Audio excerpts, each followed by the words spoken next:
So I've listened to you, Abraham, for about 1 year and 3 months, every day, pretty much.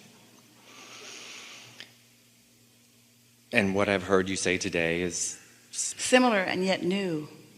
Yes. Clearer, more to the point of who you are.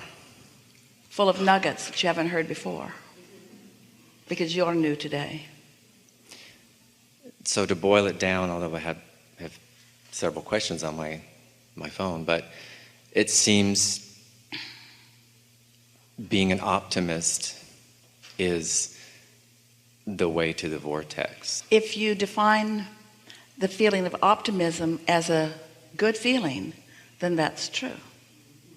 The word doesn't matter so much as the feeling. And so optimism, pessimism, if you can make a distinction in how they feel, then of course, the better you feel, the more on the path of who you really are, you are. Right. So it seems to me, in my experience, in terms... And let us define something. Sorry for the interruption here, but let us define something that'll help you as we're getting going here. Optimism, pessimism. Optimism, realist. Because most realists are pessimists. So really, the distinction that we think would be the easiest for you to make in making the flip to more optimism is less facing of reality and more creating of reality. Don't face reality. While there are many things in reality that you really do like, and savor them and focus upon them endlessly, but more looking forward will automatically give you a feeling of greater optimism. Because your inner being is out there in your future calling you there. Calling you there. So I understand that conceptually, internally in my life. We're just trying to head off your pessimistic remarks that we knew were coming. Oh, analyst, realist, yes. Say again? Say again? Analyst, realist, pessimist tend to, like what you said, I agree with. Yeah. So in my experience, what? My experience is reflecting my pessimism. Yeah. My experience is affirming the vibrational frequency I hang around in. Yes. My experience is making me understand for sure the law of attraction is real and responsive. My experience is showing me that I get what I think about whether I want it or not. My experience is showing me that there are valid laws that respond to how I feel. And I am hoping that there is some movement in my feeling. That would be a beginner optimist. I'm hoping to find some movement in my pessimistic feeling. And that's good enough.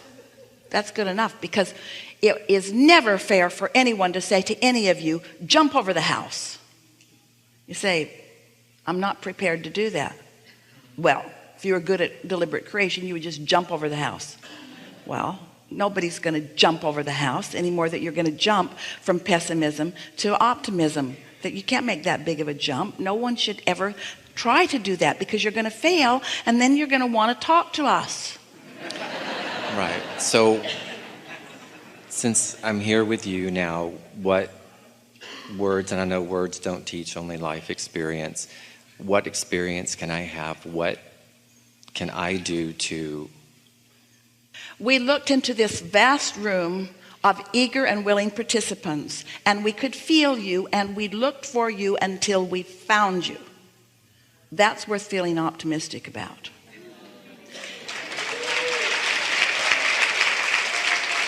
Because your desire is stronger slightly than your pessimism. Yes. And because your desire was so strong, there was this flickering, this little flicker. In other words, sometimes we call on people and there's just like a tornado of light above them, because they have a desire and no resistance at all, and so they are noticeable. And sometimes there is this desire that's pretty steady, that's being sort of tamped down by a vibration, but there you were, persistent, you see. And so the universe is responding to who you are. We want you to take this as an indication that there is much more going for you than against you. and that you do not have to continue to argue for your limitations. And you really don't do it as much as we are all implying in this conversation. Feeling happy. Can I possibly be in the area of the vortex and actually not be feeling happy? No. Happiness is an interesting word, because sometimes you're happy just because something's interesting. You just feel good. You're interested. Interested is a form of happiness, don't you think? And satisfaction is a form of happiness. And enthusiasm is certainly a form of happiness. So happiness is a pretty broad word, but it is a high vibration. So feeling satisfied or interested or eager. I need to take it a step at a time. So from what I've heard today, it would, for me, focusing on being satisfied be And give yourself a break. Lean as far toward happy as you can. Just lean there, which means just try to make the best of things. Just try to turn it just a little bit. Try to just make the best of things. And here's the big piece. Stay off the subjects that are real downers. Because those subjects that are real downers, you want to focus on them because you think that they're the ones that deserve your attention, that you got to fix the most, but they're the ones that are doing the most to train your vibration downward. I agree. Yeah. I totally agree. And it is why I make the choice almost every day to listen to your guidance, actually. But after a while, if you're in a pessimistic mood, our recordings will just annoy you. No, I understand. I understand.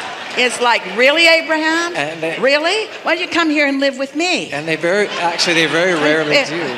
They very rarely do. I mean, I feel mostly in alignment most of the time with that. Yeah. A follow-up or... Here's something that would really like to encourage you to do. There are moments when you feel more elation than your personality is acknowledging. And your personality is sort of the way you've trained yourself to appear to the world. And usually, someone who is holding themselves back, personality-wise, in order to affect a persona, is because there's been somebody critical in your life early on. So just let that go, because that's no longer a factor. The critical person has to be myself. Because I've been down that path, thinking wise and trying to find the key to move, and I've not found that person. So what do you think? We don't want to stay here very long, but what do you think causes you at an early age, because it did start at an early age, to be, competitive isn't the right word, self-conscious? Where'd that self-consciousness come from? Self-conscious in the way of sort of not appreciating yourself. Well, obvious, or at least to me, was the whole gay thing, being gay at that time period. And so wanting to present yourself to others in a way that they would accept, presenting yourselves to others who were never going to accept you in the way that you wanted them to. And don't you think that's interesting? Don't you think that that just has to be the hardest thing in the world? To want to be seen and to be being seen by those who can't see you. It's no wonder that you then begin building these sort of layers of defensiveness as a sort of protect. But can you see that if you then or now, and of course you can't go back and undo it then, but can you feel that if you had cared less about their response to you, how much freer that would have been? But that's a lot to ask in this world where you're moving through life with each other, because the way people perceive you and the response to you, you can't help but notice it. But I felt like I moved past that way long time ago, and it's certainly related to the gay thing. Absolutely. You did move past that way long ago, but you didn't move past that feeling of caring about the way you're being presented, the way you're being perceived from what you are presenting. And so we're just asking you to make one small switch of attention. We want you to present yourself to your inner being who understands you, who knows you, who adores you, who accepts you fully. And all of that will just begin to just fade away. I look forward to it. Yeah. One other... Because if you really make this relationship with your inner being something that you can feel, and you really feel understood, I really want to feel it. Then others really do feel like the peanut gallery. This doesn't matter. Esther said to herself not too long ago, I'm going to stop trying to explain myself so that I will be understood by those who will never understand. I'm just going to let law of attraction sort it out. And if I stop trying to explain myself to those who can't understand now or maybe ever, they'll stop showing up. Because it's only my trying to get them to understand that's keeping them in my experience.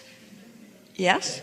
Yes. Can you speak to the internal peanut gallery, because that's where mine is, and also well, it's not like that. It's simpler than that. A lot of the way you feel is in response to others. That's that one small difference in focus that we're encouraging. If you start looking to your inner being for your inner being's response to you, it's going to be so satisfying, so completing, that then you'll just automatically gravitate to that. Just start saying things to yourself. Esther talks to her inner self all the time. What do you think about this? She can get very clear impulses about what we think about that. We think it's beautiful. We think he's brilliant. We think that's perfect. We think that's lovely. We think that's expanding. We think that's changing. Your inner being always has an optimistic opinion about whatever you ask about. Always. We think there's hope there. We think that's going to get better. We think that not thinking about that would serve you. Just forge a more conscious relationship with that larger part of you. It will take care of everything. Okay. Thank you. Enough?